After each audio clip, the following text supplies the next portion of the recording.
Supreme কোর্টের গতকালের নজিরবিহীন নির্দেশ, তারপর আজ বৈঠকে হাইকোর্টে হাই প্রোফাইল বৈঠক ইতিমধ্যেই শুরু হয়ে গিয়েছে।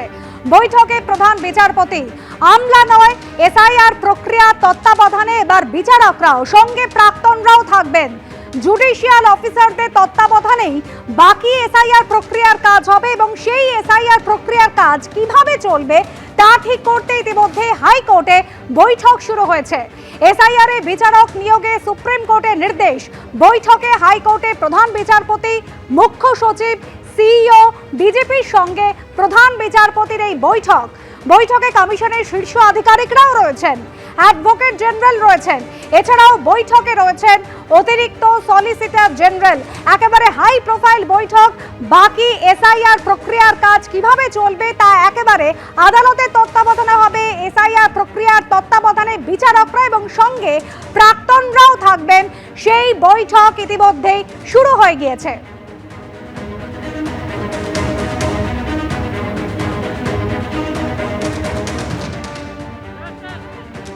দেখা যাক, এটা তো এখানে লেখা আছে কি ডিজি সঙ্গে কথা করবে, স্টেট যে অবজারভার আছে ওনার সঙ্গে কথা করবে, সবাই সঙ্গে কথা করবে, অর্ডার মধ্যে লেখা আছে।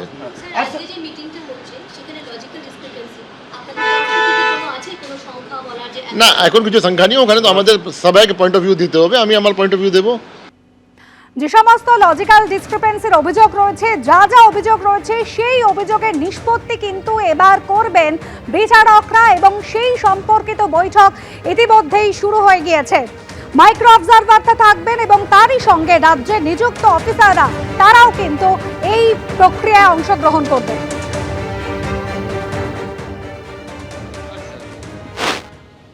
এই প্রথম সুপ্রিম কোর্ট ইলেকশনের পাওয়ারটাকে খর্ব করলো। ইলেকশন কমিশন মানুষের অধিকারকে কেড়ে নিচ্ছে, যার জন্য সুপ্রিম কোর্ট বললো একটা টাস্ক ডেফিসিট রয়ে গেছে। এটা কোনো স্টেটে করেনি, শুধু পশ্চিমবাংলায় করেছে। এই বিজেপির প্রেসারে সব হচ্ছে। এখন ইলেকশন কমিশনের কাছ থেকেও সরিয়ে দিল। ইয়ারও যেগুলো করেছে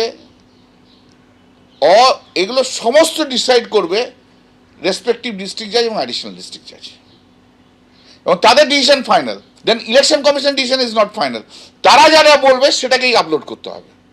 তার উপর আর ইলেকশন কমিশনের কোনো লোক হাত চালাতে পারবে না। Roll observer, micro observer, chief election commissioner, chief election commissioner এই ব্যাপারে দুটো হাতকে কেটে রেখে দিল, আর কি ডিফাঙ্ক্ট করে দিয়েছে। শুধু ওই মিনিস্টারিয়াল কাজগুলো করবে, পোর্টাল লিস্টটা পাবলিশ করবে পুরো। বৈঠকে যোগ দিতে দুপুর 2টো নাগাদই এসে পৌঁছন মুখ্য সচিব নন্দিনী চক্রবর্তী। মুখ্য নির্বাচনী আধিকারিক আসেন এবং এই যে বৈঠক, সেখানে যোগ দিয়েছেন ডিজিপি। বৈঠকে কমিশনের শীর্ষ আধিকারিকরা রয়েছেন, অ্যাডভোকেট জেনারেলরাও উপস্থিত রয়েছেন হাই প্রোফাইল এই বৈঠকে। খেলায় না পড়লে বেড়াল গাছে ওঠে না। একটু ভালো করে চাপ দিয়েছে, অমনি বৈঠকে বসে পড়েছে। যতদিন ভালোভাবে গণতান্ত্রিক পদ্ধতিতে নির্বাচন কমিশন বলেছিল সহায়তা করতে সিস্টেমের মধ্যে, ততদিন এতটুকু সহায়তা করেনি। এই চাপ দিয়েছে হাইকোর্ট থেকে, যখনই বিচারপতিদের নিয়োগ করে বসানোর ব্যবস্থা করা হয়েছে তখন বুঝেছে এবার সব পোল খুলে যাবে, তাই বাধ্য হয়েছে। হ্যাঁ, খেলায় পড়েছে, পিসি গাছে উঠেছে, এছাড়া আর কিছু বলবার নেই। আমরা চাই, বাংলার মানুষ চাই নির্বাচন এবং এসআইআর দুটোই অবাধ এবং শান্তিপূর্ণ হোক এবং যথার্থ হোক। যদি যথার্থ না হয় এসআইআর, তাহলে নির্বাচন দরকার হলে এখন বন্ধ থাকুক। সুপ্রিম কোর্টে গতকালের পর্যবেক্ষণ ছিল, দুটি সাংবিধানিক সংস্থার মধ্যে অবিশ্বাস, পাল্টা অভিযোগ পরিলক্ষিত হচ্ছে।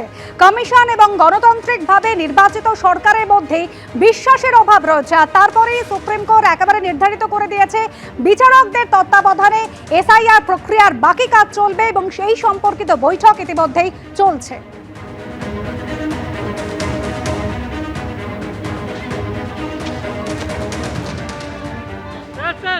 রাজ্য সরকারের সদিচ্ছা এবং নির্বাচন কমিশনের সদিচ্ছা, উভয়ের সদিচ্ছা যদি এক হয় তাহলে হবে। না হলে পশ্চিমবঙ্গ সরকার, তৃণমূল পার্টি খুব চালাকি করে একটা জিনিস করছে। নির্বাচন কমিশনের বিরুদ্ধে অভিযোগ তো ভুরি আছে আমাদের, কিন্তু পশ্চিমবঙ্গ সরকারের পক্ষ থেকে যারা দায়িত্বে আছে তারা কিন্তু মানুষকে সহযোগিতা করছে না। এটা আমি প্রথম দিন থেকে বলে এসেছি, আজও বলছি। দূরভিসন্ধি রাজ্য সরকারেরও আছে, বুদ্ধিরও বিষয় নির্বাচন কমিশনেরও আছে। মাঝখান থেকে মানুষের হয়রানি বাড়ছে।